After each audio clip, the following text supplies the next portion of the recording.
They're going live right now, so just started it early. My apologies for people just getting in. Let me switch over. We're back to living on our own again. So what I thought maybe we would do just to kind of level set is just talk about maybe some of the top priorities. We'll funnel into a lot more of the detail in a second, but like what are some of the top priorities you're starting with as you sit here today and start to progress throughout the year? Yeah, it's much simpler than it sounds or seems from the outside, which is we have a massive base of customers to cross-sell in the United States and the verticals that we've been immensely successful in. So whether that's restaurants using a software brand we acquired that we can migrate to payments or onto SkyTab, which is our next gen product, whether it's hotels on our gateway that we can migrate over to end-to-end processing, or whether it's a stadium that quite frankly we're winning a ton in the open market, but also our number one competitor sold us their business. So you've got an awesome embedded cross sell opportunity in that. Between the cross sell and our ability to win share in those markets, there's really no slowing down. And we've also seen opportunities to accelerate this convergence from payments and software together, and legacy software into next gen software through acquisitions, and we've done a handful of those. Appetize being another great example. That Revel, which is a transaction we announced recently. All of these represent exceptionally low customer acquisition cost and a playbook that we can execute quite well. Yep. And so we're very excited about that. Now, that is doing what we've done for 25 years in the United States and doing it constantly. And on the occasion, like we did with stadiums or with hotels, finding a new vertical that can benefit from everything that we've learned from. You have to separate that from what I think is a much more interesting, longer term strategic opportunity, which is that this convergence of payments and software that we take for granted in the United States because it's been connected for 10 years or more has not happened in the rest of the world. So if you believe in the growth potential inside of an Adyen, if you believe in the growth potential inside of a Stripe, it's all the theme that the markets of commerce and software are converging. And in the rest of the world, that convergence has happened slower than in the United States. Despite all the potential we see for it here, you can go to an incredibly developed payments market or just economy like London, and there's still a bank terminal maybe sitting next to a piece of software, and that is an incredibly inefficient way to run your business. The industries of software, hardware, and payments still all live on kind of opposite corners of the street. So we have an immense focus in saying, how do we deliver an awesome integrated payments experience and all the efficiencies driven from that? How do we consolidate from these three industries and vendors down to one for the benefit of the merchant in the rest of the world? Yep. There's a lot to unpack there. So let's start with a high level, your capital allocation philosophy in terms of these things, because we want to talk about these deals, including kind of Vectron, just so we know where that sits. Yeah. But you said in the past, like the incremental dollar almost doesn't matter as long as the returns are, what you need them to be. And then you go around and you kind of tear down these businesses that you buy. And so that causes a lot of, I think, heartburn for investors who are not familiar with what that kind of somewhat unorthodox manner in which you'd buy these assets, but you're doing it, as you say, incredibly low customer acquisition, and they have very high returns. It's a little bit unorthodox. So maybe talk about that at a high level, and then we'll talk about some of these deals specifically. Yeah, you made the comment, doesn't matter. I want to be pretty specific about the return on capital for us matters immensely, and quite frankly, it's the most important metric for us. Whether that dollar is invested in buying a company, hiring an employee, or investing in R&D is somewhat indifferent if we think it's going to generate the right results. And it's almost exclusively focused on customer acquisition cost. So while we say it's a payback, on the dollar that we hope to be 18 months or less, it's generally focused on how is that dollar deployed going to add to our customer count. Again, I mentioned a couple of really awesome high growth payments companies who have generally benefited from serving markets that grow really nicely for them. We are in restaurants, hotels, and stadiums. They're phenomenal places to go. Yeah. The industries don't grow much. So for us to grow, we've got to add lots and lots of customers. And I would say philosophically, and I'll take the Vectron transaction as an example of that. You have a software asset that is on its own phenomenal. It is a massive share of the restaurant point of sale market inside of Germany. Yep. They have roughly 65,000 locations that have adopted their software. They're everywhere if you've happened to be there. And yet they've never monetized payments in a substantial way. And that might look like an overlooked opportunity for the software asset, but it's also a tremendous inefficiency for that restaurant. There is a bank terminal that has a totally separate agreement. The point of sale reports and the deposits from the bank may or may not ever match each other. There's no good way to reconcile those things. We, having had a 20-year head start on the convergence of software and payments, look at that and say, there is no good reason this should exist the way it has, except for a little bit of inertia and complacency in the business and the markets that they serve. And we say, okay, what is a reasonable customer acquisition cost, and how do we drive incentives through that business to change the behavior that's existed in the way that it has? So we believe through the purchase price of the business, operating the business, we get access to this 65,000 customers. We can really drive decision making across that base. We know what the inefficiency is, and we're not selling extra widgets. We're selling them a service that they have to buy anyway, and they would much prefer it to be tightly integrated to the payments experience. And then we say, when we do our math, are there other incentives that need to exist? Do you need to pay a local installer a few $100s to make the installation work? Maybe stepping back from the Vectron transaction specifically and saying, if you look at the growth of our business by any measure, whether it's volume, whether it's revenue, or whether it's free cash flow, and you compare it to who we would consider incredible kind of competitors or just industry benchmarks, you could call it Square, you could call it Toast, you could call it others, you'll find that for the same amount of growth, we've spent a very, very, very small fraction of the capital to get there. And we would argue we did it in like a less risky way than finding new customers. Yeah, totally. Well, let's pivot a little bit towards the Revel acquisition, right? This was something that, if it closes, I guess hopefully or very beginning of July, you put out some numbers around that. Maybe just talk about the strategic benefits for this asset in particular, where that's heading, and then maybe how you might adjust that business model as well in order to make it fit the strategy that you guys are going to employ. Sure. So let's start with, it's a business we believe we understand very well. It had been private equity backed. It had been owned for a lot of time. And, I say this with all the right sensitivities. We've been private equity backed. It means you're kind of always for sale. And it means that you get the opportunity to look at these businesses over the course of multiple years. And again, this is the byproduct of being very rigid and disciplined in how we think about customer acquisition cost, how we think about the return on a dollar invested. We had a pretty rigid price expectation for that asset that we would pay. And we were in early years of their attempts to sell the business. And we stayed firm, but also in touch for a long period of time. And then one day our price seemed to work for them. And so why did we sit at it for so many years? We understood the product. We understood the niche within the restaurant vertical it served. Interestingly enough, they had done a round of layoffs 8 years ago at their tech center in Vilnius, Lithuania, which is what compelled us to put our tech center there, because there was this excess of talent that needed a home. And we said, we admire the product and we admire the team, and we'll take advantage of that. So we now, our largest office is there.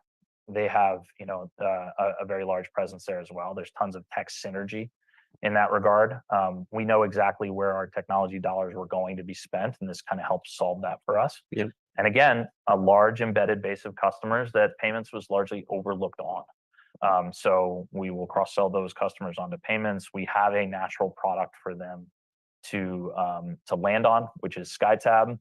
And I think we can increasingly look at a transaction like that and say customers would probably have ended up, with ourselves or with our nearest competitor if you just left things alone.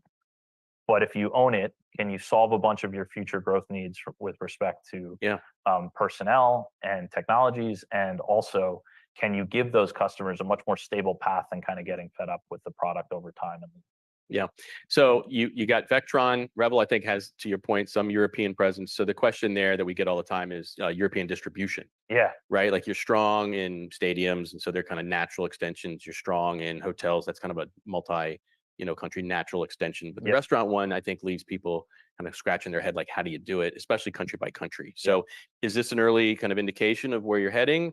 Is this a jumping off point, or is this just two good assets you saw? So both the Rebel business and to a much greater extent the Vectron business Yeah. had a reseller model in Europe and in the rest of the world that we admired. Vectron has 300 plus distribution partners. These are the people that take the software and the hardware, they install it in a local location, they help configure menus and things like that. And quite frankly, they take the phone call when something's not working. And so, that was a critical criteria for us and how we thought about our European strategy. Yeah. I don't think you can be too cautious about what local customs, local language, and all these things can be in terms of a barrier to entry. And what better way to bridge that than 300 local resellers who speak the language and have known these customers for a decade or more in many cases. So that's a huge benefit. I think there's good philosophical debates about direct versus indirect and when to go, but entering a new geography, having a loyal set of resources that are going to vouch for the product, that are going to advocate for you, but also stand in between you and the customer and bridge all those divides that can be created in the early days of a strategy, is immensely helpful. Yep. So that's a good jumping off point for them. Let's pivot a little bit to Appetize. Like this one is a fantastic asset. Here again, the strategy is you buy this thing and then you start to reshape it into your own form. So maybe just remind people what you're doing there, kind of the expectation hurdles that need to be set so that we don't get ahead of ourselves or miscalibrate in certain categories when we think about how that business is going to grow. Yeah, sure. Appetize was the category killer in sports and entertainment 4 years ago, meaning, point of sale software, mobile software, et cetera, for a stadium. The problem is they were generating, a decent amount of revenue through this penetration of a new market, and losing $30-40 million a year doing it. It's that business was for sale and we couldn't get our heads around that math. We ended up choosing a business called VenueNext, which was just a bit more nimble in our regards, much smaller, but also running as a break-even business. And we just kind of agreed with philosophically the direction they were taking things. We were very pleasantly surprised that last summer, the owners of the Appetize business called us and asked if we wanted to buy it. It's not contrary to healthy investor skepticism. You don't get to will your number one competitor to call you and sell you a business at a significant discount to what they paid for it. So we were thrilled to take that phone call. What were the challenges? We knew that there couldn't be two products. Yep.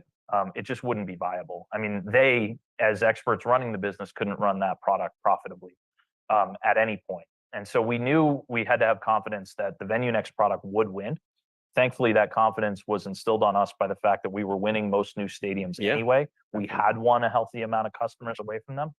And then it came a question of, okay, you're accelerating an event here if you buy Appetize and you push the customers towards your product. And what is the benefit of that acceleration and what should you pay for it? Well, not dissimilar from what we found in Europe, we needed a lot of technology talent in our sports and entertainment space. We needed installers, so it was a very easy decision to say, anyone focused on support and installation, you got to come over. But really, the people focused on the product are not going to fit well in this ecosystem. Yep. And it's worked phenomenally well. We've installed some of the more challenging customers within 2 months of the acquisition, meaning fully migrating them off of Appetize and onto VenueNext. Yankee Stadium being a perfect example of a customer that generally is best in class and not going to move quickly, but saw the value prop immediately. And right now we're installing more stadiums with VenueNext in a month than we have in our busiest quarter at any point in the past. Yeah. Now, important for those of you that focus on the financial modeling, what does this mean? It generally means you're kind of shutting off the Appetize revenue stream. You shut off all the one-time hardware and software that they used to charge for. And you say, we'll give you the whole solution. We want to monetize this primarily through payment processing. And you install the stadium, and then when the sports season starts, you get a lot of revenue from that. So we have had to educate investors on the consequence of this, turning off what we viewed as less attractive and one-time revenue for the benefit of longer-term revenue. Yeah. And in sports and entertainment, it's you got to follow the season. But we haven't found a single environment that hasn't benefited tremendously from this transition. So in your opening kind of comments, you talked about all this incremental business that you have. You started to introduce kind of last quarter this idea of a backlog. Yeah.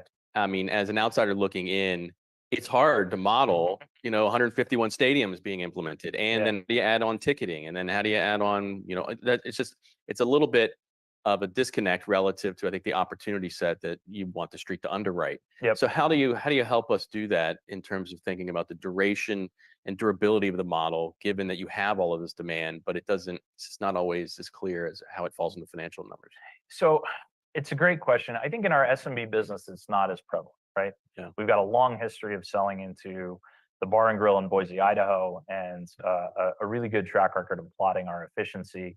And quite frankly, the installation timelines are not very long. And the second you install it, you're generally getting revenue the next day. Got it. It's most exacerbated in large hospitality rollouts, which, for better or worse, are somewhat finite. Yep. On the occasional new property that's being built, we've learned from our mistakes about trusting the developer when they say the property is going to be done. But it's most exacerbated in sports and entertainment. Yep. And I would say it's for the reasons I mentioned, which is that you're going to do all the work. And quite frankly, you're going to spend all the capital. You're going to give a stadium all their hardware in the off season. And you're going to do all this installation, then you're going to wait for the first event. Yeah. And in some cases, they'll rush to put you in for something that doesn't at all correlate to what a year's worth of revenue is going to look like. We installed at MetLife Stadium, which powers the Jets and the Giants games, recently just for the draft. They wanted the technology in place for that event. Saratoga Springs we installed last week for the benefit of the Belmont Stakes. And then you just kind of have to wait for the busy season to start up. So yes, it's challenging, and ticketing is immensely challenging because it's very binary as to whether you win it or not. And then most of the sales happen in a very finite time frame when they're selling season tickets. What I would encourage investors to do is look at the expectations for the business 4 years ago when we IPO'd and our results, and the fact that sports and entertainment wasn't even a contemplated vertical at that moment in time. So do bear with us when we find these new opportunities and learn what the sales cadence looks like. And for better or worse, if sports and entertainment is a guide, it's been 4 years and we went from none to 75% of the stadiums in every league in the United States. For better or worse, we're growing to scale quite quickly. Yeah, I mean, it's an amazing upgrade cycle, but the question ultimately becomes, how do we measure it? Yeah. And so is it your intention, do you think, as an organization to start to help us dole that out a little bit? Because like for right now, I mean, you just do it a bunch of stadiums. Yeah. Like, do you have 75% actually rolled out? Do you have 25% rolled out? Yeah. But like that's the complaint. Yeah, and Jared mentioned this. I do think a backlog insight is helpful. I think it's most helpful in sports and entertainment. I don't think it would be radically different in sort of restaurants where we've got a very regular cadence. Yeah. On occasion, hotels. Europe will be quite interesting, for example, where we know our sales strategy. We will have really good insights into receptivity, and installation timelines might be a little bit longer than in the United States. So we're not at all opposed to it. Quite frankly, Jared offered it up. But I do think sports and entertainment is where it's most exacerbated. And I think that's temporary, to be fair. I think it is, it's quite frankly, the appetized transaction and the base of customers that provided us with that is exacerbating the problem. Yeah. I'm probably leading the witness here a little bit, but like you do have a second half ramp. That's built and implicit into that. So what are the, if we had a drop down menu of categories that you'd want us to focus on to get comfortable with that second half ramp, what would that look like? So it's predominantly that sports and entertainment phenomena I mentioned, and Europe. Okay. Which is that we knew that the Finaro business for us would give us the technical right to compete in Europe.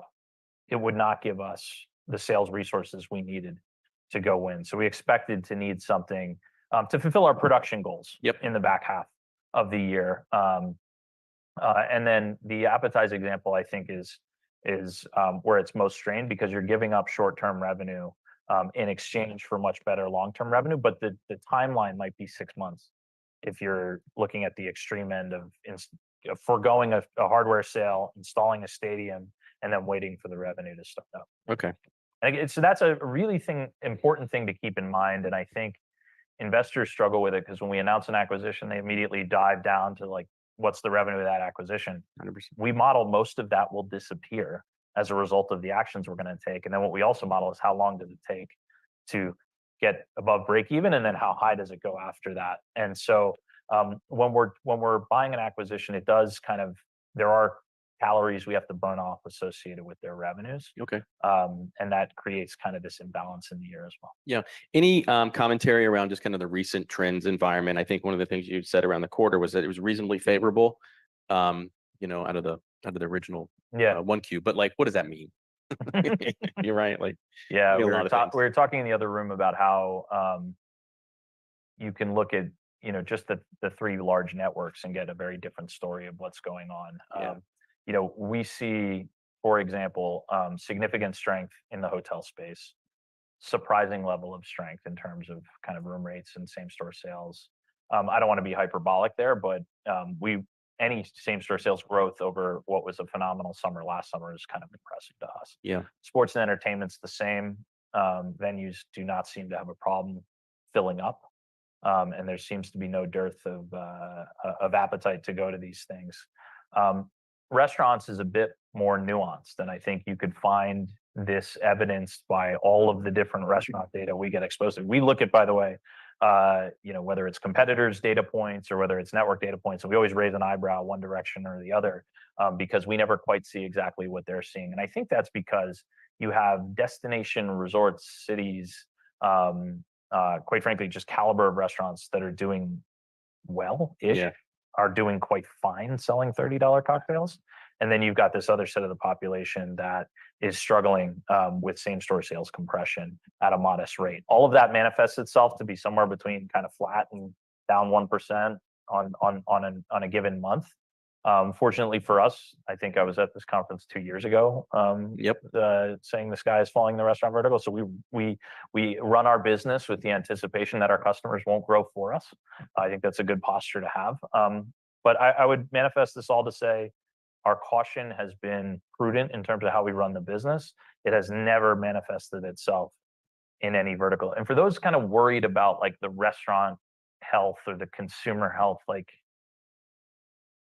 we had a global pandemic 4 years ago, and we're 99% restaurants and hotels, and we did pretty damn well through that. So some of our posturing is we grew payment volume 20% year over year in the third quarter of that pandemic.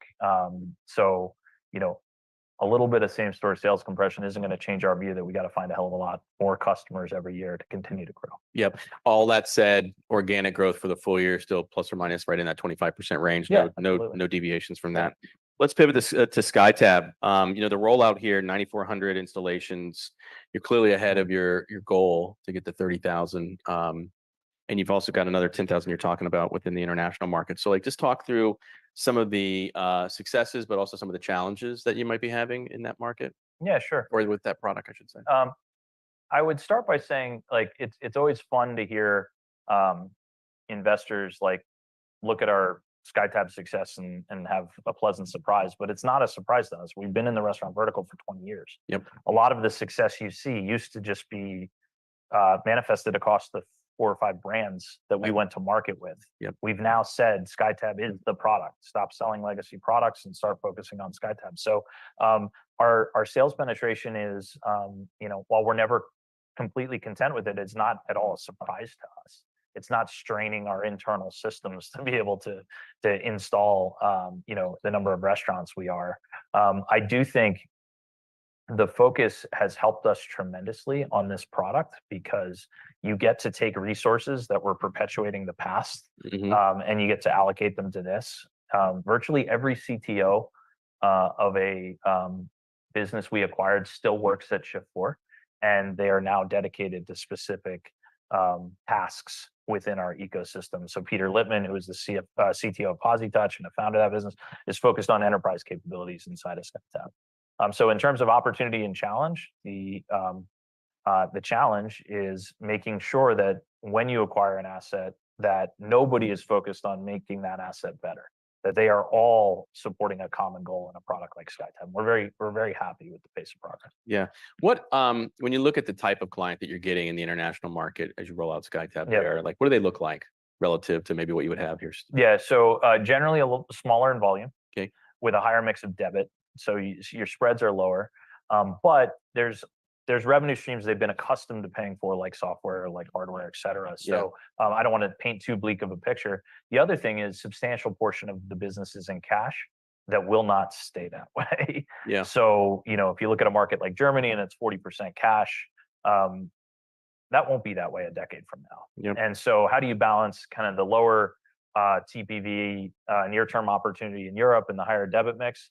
Well, you balance it with the idea that integrated payments will command a premium to buying the three products individually. It absolutely will, because you get far more efficiencies from it. Yeah. And then cash to credit will not stay this way in the rest of the world. Yeah. It will continue like in the US. It might not be exactly in the form of a Visa card. It might come in the form of a Giro card in Germany or something else. But you will get a natural tailwind in these assets that we really haven't benefited from in the United States, which is great. Yeah, no, that's awesome. Maybe update us on this. I guess you're now just referring to them as your strategic e-commerce client. Yeah, an interesting day. So, like, where do you guys stand in that relationship? How's that rollout going? I think it's going really well. Like it's everything that Jared said it would be 3 years ago, when none of us could quite believe it, which is the product is suddenly all over the world. Yep. It's far off places too. I mean, like Fiji. Maldives, like all these. Yeah, exactly. And when they enter these challenging markets, they ask us for help in enabling the payments. So I would say, we believe that customer can be the largest of their kind in their industry. We admire the hell out of the product. And quite frankly, we admire the drive of the business and the customer to force perfection and force fast growth. So they're giving us reasons to be in countries that we otherwise would have never put on the list. And then we've got a reason to go back and look at that and say, what about the restaurants? What about the hotels, et cetera? And I also have to believe that the incredible demands that customer puts on their vendors for outcomes will lend itself to a product that has a lot of applicability for other like merchants. So it's going exceptionally well. Cool. I did want to just touch on Gateway for a second. Like historically, I don't know, plus or minus been around 50% of the end-to-end volume growth opportunity. How do you see that playing out as you go forward with all these other new opportunities that you're rolling on top of? Yeah. So it's a significant contributor to the sites that join our end-to-end platform every single month. Yeah. And I say that somewhat deliberately because the Gateway conversion is very easy logistically to do. There's still a ton of them left, which is super encouraging. And it has become a well-oiled machine inside the company to compel these conversations. Yeah. So like what we assumed when we acquired it, these things fuel growth for a long period of time. We've also had lots of visibility into our pricing strategy. We've had a few at-bats, if you will, at driving more phone calls. So the pricing strategy, it's really all designed to get the merchant to call in, because if you're operating a place like this, your payments provider is not on your top 50. Like making the guest experience better is usually 1 through 50 of that list. So anything you can do to compel the phone call, and I would say we've gotten increasingly smart around what things drive that. There's always technology upgrade cycles that we benefit from when the payment devices get too old, or when suddenly it's embarrassing to not take Apple Pay or Tap or something like that. It can compel the conversation. Okay. That's been the blessing and the curse. Okay. Is compelling the conversation. Cool. So we got a few minutes left. I want to make sure the audience has an opportunity to have a voice here. If there's any questions back there, and I'll repeat it. If you have a mic, great. If not, I can repeat it. What's the payment restaurant space that is or there when the US space? Yeah, sure. So just to repeat it for those who didn't hear, the question is really what's the ecosystem and how do things like Uber Eats and DoorDash, help, hurt, et cetera. For better or worse, they're here. In most regards, restaurants believe that to some measure they have to take them, and they're sick of the iPad hanging on the wall. So they want a really tightly integrated experience. They don't want it to mess with their workflow. They don't want a diner who's buying a bottle of wine inside the restaurant to have a bad experience because 30 Uber Eats orders just came in and put their appetizers to the bottom of the list. So there's a really strong demand for a tightly integrated experience. In some cases, we benefit from the payment volume. In other cases, we don't. But there's like an increasing demand to make sure that software plays nicely with everything going on, which is what compels people to adopt something like SkyTab. Like if you're a restaurant, again, much like a hotel, your technology and software isn't on your top 20 list. But getting the iPad off the wall and creating a more seamless guest experience and better throttling, orders when you get too busy is something that they're all increasingly focused on. I would also say price sensitivity is here. Restaurants were quite content to raise the price of the cocktail from $10 to 20 to 30, and now that they struggle to raise it to 40, the cost of third-party solutions like that is a significant focus. Our online ordering is free. I think at one point we were paying $1 for every online order that flowed through our platforms just for fun. So merchants, and maybe just take Uber Eats and DoorDash to the side. Merchants are increasingly focused on on fixed costs and how to make these things work better and how to get every order in as cheap of a way as possible. And our solutions naturally kind of are top of mind in that regard. Our nearest competitor in the restaurant vertical on a fixed cost basis is 3 times more expensive. So on the margin, cost matters more, and I'd say an integrated experience matters a heck of a lot more. Cool. Any other questions in the room? We have just a little bit of time left. Anybody? All right. Well, I think we're out of time. So that's Thank great. you all very Thank much. you very much.